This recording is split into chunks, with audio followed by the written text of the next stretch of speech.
Kamu saat ini sedang terjebak dalam dilema hidupmu. Mulutmu memang bungkam, diam tak bersuara, namun di kepalamu berisik, seperti ada dua koloni lebah sedang berantem. Fisikmu memang aman, tapi mentalmu sedang nyungsep. Jika bukan karena sayangnya Allah, mungkin kamu sudah sinting. Dalam senyum pahit menahan tangismu, kamu hanya bisa bilang, ya udahlah, mau gimana lagi. Dunia menuntutmu untuk berdamai dengan keadaan, sedangkan keadaan membunuhmu secara perlahan-lahan. Dalam lelahmu, hatimu berbisik, ya Allah, jangan hukum aku dengan kehilangan lagi, sebab sudah banyak yang hilang dalam hidupku. Jika kamu sanggup menumpahkan air mata dalam kesendirianmu, dan kamu tak ingin seorang pun mengetahuinya, sesungguhnya kamu adalah orang yang tangguh, kamu adalah orang yang kuat. Tak sembarangan manusia diberikan kesanggupan sepertimu. Kalau dalam dunia persilatan, kamu tergolong pendekar sakti mandraguna. Dalam tangis sunyimu itu, semestinya kamu bilang begini ke Allah, ya Allah, atur saja bagaimana baiknya, namun kuatkan aku dalam proses apapun, dan tanamkan keikhlasan dalam hatiku jika keinginanku tak sejalan dengan rencanamu. Tanamkan juga dalam dirimu, kalau sekedar dihargai atau tidak, semestinya itu bukan hal yang penting bagimu. Yang penting kamu sudah berusaha maksimal semampumu, sekuatmu, dan tujuanmu adalah lillahi ta'ala. Selebihnya kamu tak perlu peduli. Apapun komentar orang gak ngaruh, gak ngefek pada kehidupanmu. Palingan juga mereka sirik, ngiri. Padahal daripada ngiri, kan mendingan nganan. Jika yang ada di depan membuatmu ngeri, yang ada di belakang membuatmu terluka, maka lihatlah ke atas. Allah tak pernah gagal dalam menolong hambanya. Bahkan Allah gembira. Kalau Allah gembira, kamu bukan diberikan kesenangan-kesenangan, tapi justru diberikan ujian agar kamu lebih mendekat padanya.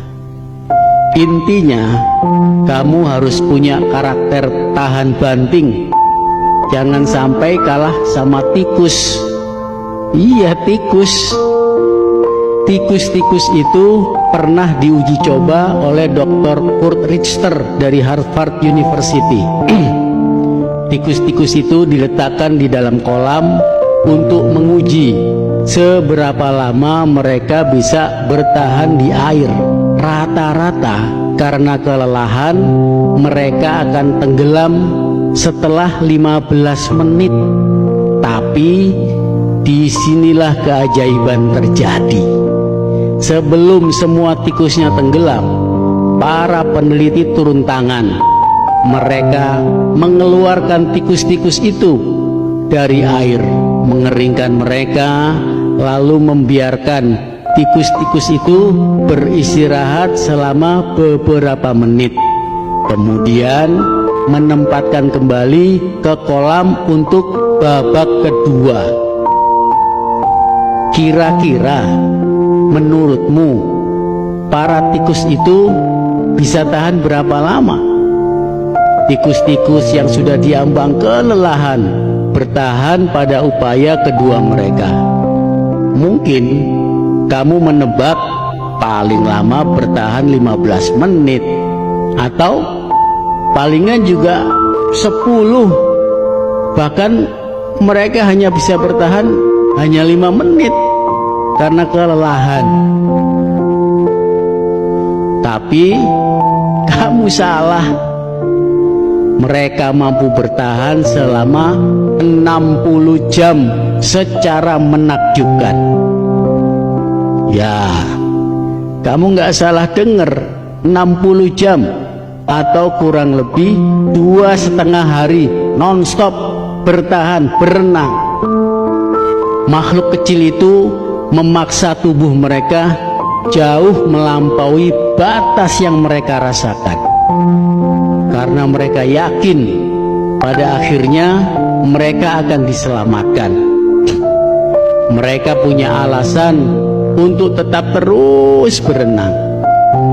Jika alasan yang kuat sanggup membuat tikus yang kelelahan untuk berenang selama 60 jam, apa alasan yang kuat bagi dirimu untuk berjuang? Kenapa kamu ada di dunia ini? Apa alasanmu? Ingatlah pada saat-saat terberat dalam hidupmu yang penuh derita dan air mata. Mungkin kamu sudah ingin menyerah, tenggelam dalam keputusasaan. Maka jika begitu, ingatlah kisah tikus yang menginspirasi itu. Yakinkan pada dirimu, pada mimpimu, dan kemampuanmu untuk mengatasi berbagai rintangan.